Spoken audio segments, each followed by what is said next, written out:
Hello and welcome to Das Nostalgia Podcast, episode 16. As usual, I'm your host, Anatoly, and today I'm breaking the format a little bit. This is gonna be a solo show for the first time.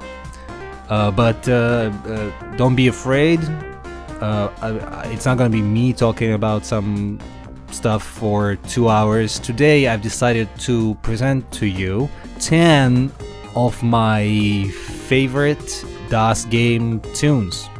They're not necessarily my most favorite, and I don't think they're like the best video game music of all time either. This is just something that these are just the 10 tunes that I like a lot and revisit a lot, and always happy to hear them when I play those games or outside of those games, really. They're in no particular order either. So yeah, they're just 10 fun video game tunes. And I also tried to stay away from the popular stuff, so let's see how well I did.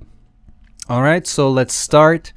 The first tune is from the game called Lotus, the Ultimate Challenge. It's actually Lotus 3, the third game in the Lotus series on the Amiga, but only one entry in that series made it to DOS. So yeah, so I know the music on the Amiga is better, and it's really cool. But whatever, I like specifically the Adlib version of the intro theme. The music in the game is composed by Phelan, and I really like it. It just gets your blood pumping. It's not a particularly complicated tune, but you know, whatever. So here it is. A theme from Lotus, the Ultimate Challenge.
Alright, and now let's move on to the second game music thing that I'd like to present to you. This one is a big one. It's a tracker classic by Chou from the game One Must Fall 2097. And of course, it's I picked the menu music. It was from that beautiful time in video games where you can have dance music in your game. something that it didn't last long. It's a great tune. So there we go. One Must Fall 2097 menu music by Kenny Chou.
Alright, and I'm back to present another Adlib tune that I like a lot from by the composer Frank Klepacki, one of his earlier works, and one of my favorites.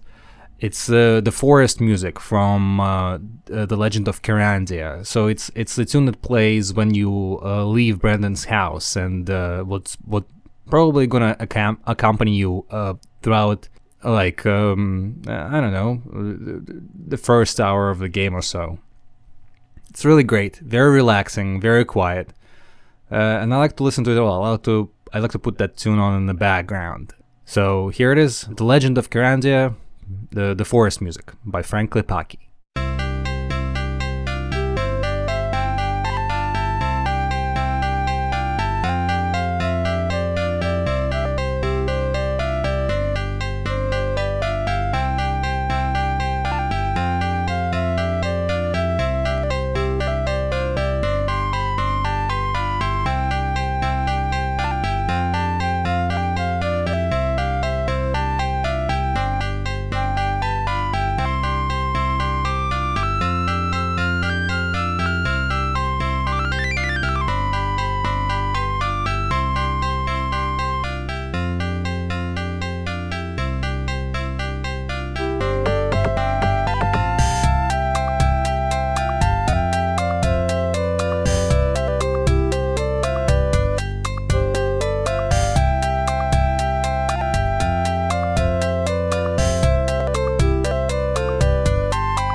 All right. Up next is another tracker tune. This time from the game Jazz Jackrabbit.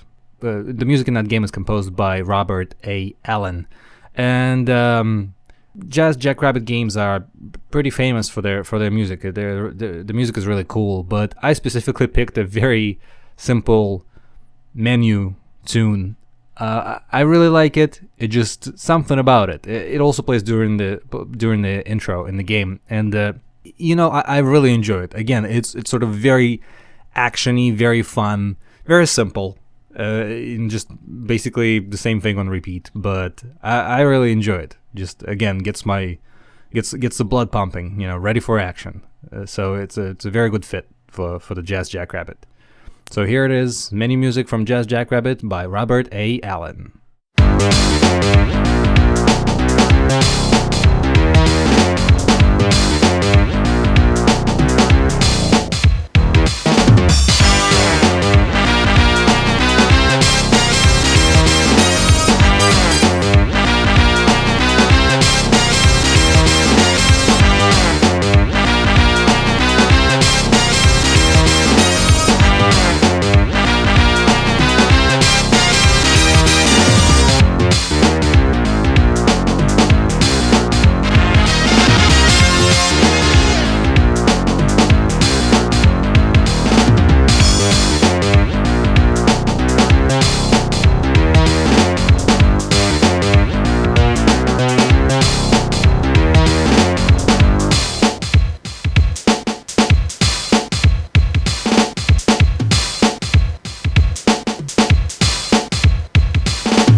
And I'm back to talk about the soundtrack I've mentioned repeatedly and I really like. Of course, it's a soundtrack from the game Dune by the French company Cryo.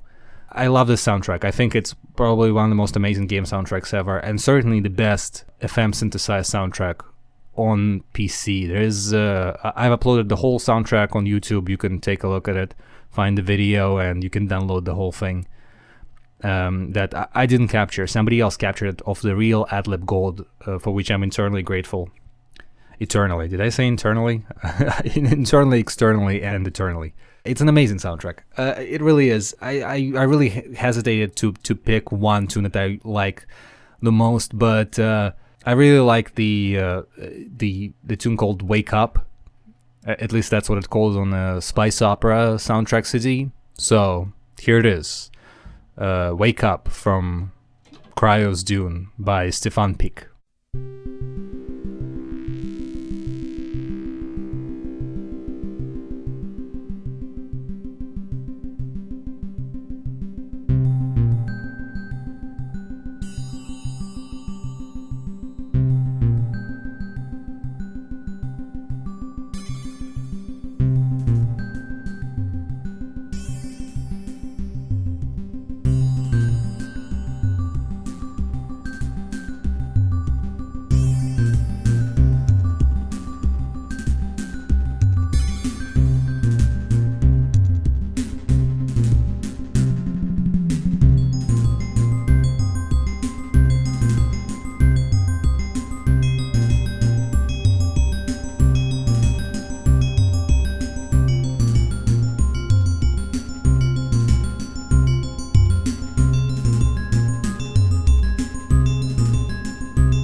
And I'm back.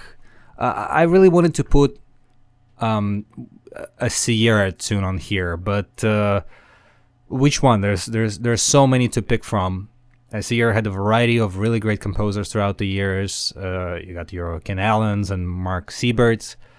And I actually almost put Erana's piece from the first Quest for Glory game, Hero's Quest, on here.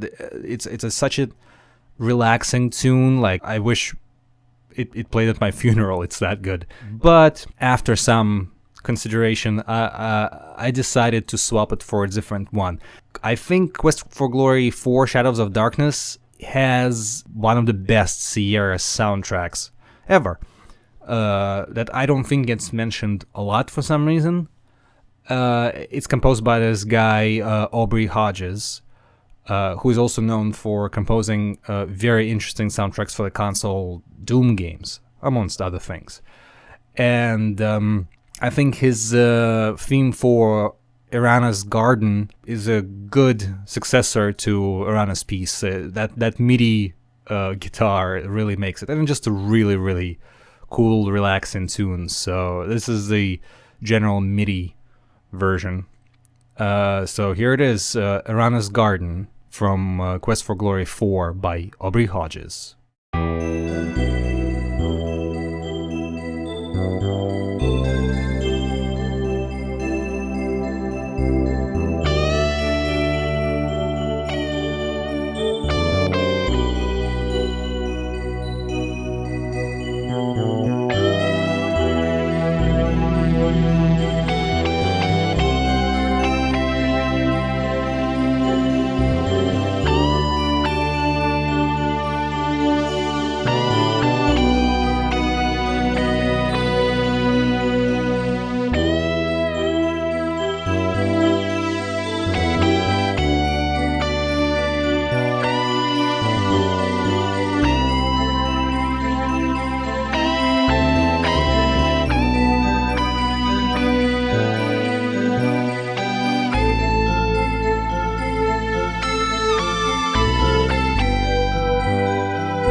And it's time to add another French soundtrack to this list. I'm a big fan of French games, and this company called Cocktail Vision, and it's Goblins series. And Cocktail Vision has a variety of really cool music in their games, and Goblins 3 is no exception. All tunes from that game are really great. And the composer Callet did a fantastic job. But I'm gonna pick one tune that's called Goblins from Goblins 3, and that tune is really interesting. It's like a little bit of everything in it, a little bit of mystery and comedy, and I don't know, sounds like something from vaudeville almost. It's I don't know. I don't know much about music, but I really like that theme. So it's a theme. It's a tune called "Goblins" from Goblins 3 by Callet.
Of course, I couldn't live this list without a LucasArts tune.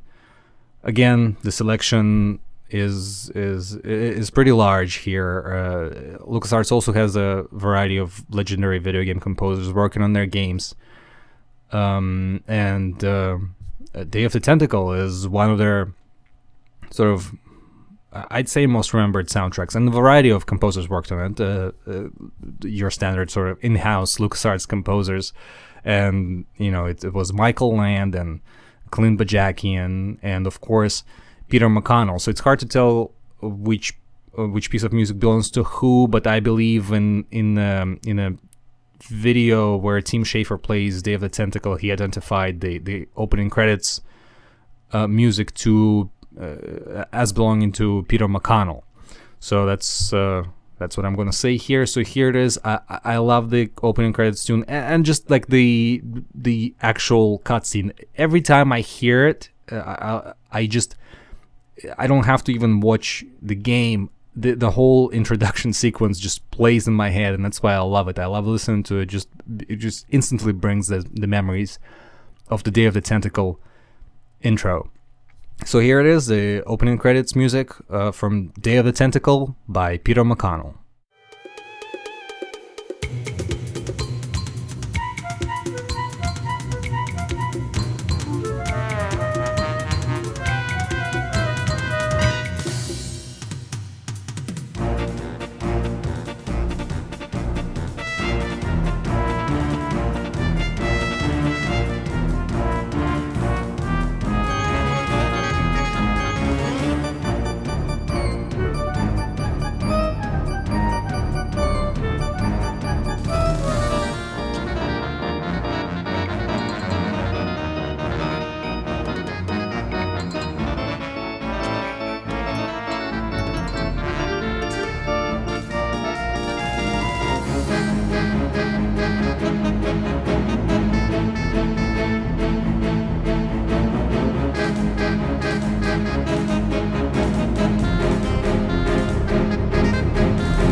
And DJ Anatoly, Mr. Das Man, is back to present another Adlib soundtrack.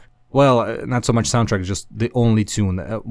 I think Supaplex is one of the best sort of action puzzle games. The Boulder Dash clones out there. And it only has really one tune, one in-game tune, which if you play it in-game, you probably will be shutting it off pretty soon, just because you're going to be hearing it a lot, and it's pretty short. But I really like it. I like the Adlib version of it. It's pretty interesting how it goes from essentially a funeral march into something sort of like a beat. I really dig it. It's simple and it's repeating, but whatever. It's a music for a puzzle game, and I really dig it. It's one of my favorite Adlib tunes. So here it is, the in-game music from Supaplex by David Whittaker.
And this is it. I think it's time to sort of finish off this list with another Sierra tune from Mark Seibert, a legendary Sierra composer.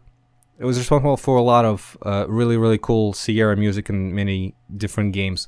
But he is also responsible for such questionable classics as Girl in a Tower from King's Quest VI, and of course the track I'm about to play, Take a Stand, from Phantasmagoria. I used to hate that song. I hate Phantasmagoria a lot, but this tune sort of grew on me. Mostly because, okay, first of all, it's really, really, really, really corny, right? And then its placement as the game's closing credits song feels extremely inappropriate to the tone that game has. So it always made me laugh when played in game, and over the years its cheesiness just grew on me. I think it's amazing when you, and now for somebody who's not familiar with Phantasmagoria or PC gaming, when they ask you about game music, you can sort of point them in the direction of this song and their jaw just drops. Like, nobody can believe that this was once a part of a video game in the 90s, no less. So this is going to be our parting song. I hope you had a good time listening to me babble about old video game music, and you can follow me on Twitter at DasNostalgic if you aren't already. And there's more podcasts, great podcasts coming with guests unlike this one. And if you would like to be a guest on this podcast, please let me know. The easiest way to do it on Twitter. All it takes is a good topic, sort of that we can discuss for an hour or two, and a desire to actually talk about it. So hit me up. And now, please. Here's Take a Stand from Phantasmagoria by Mark Seibert. Goodbye.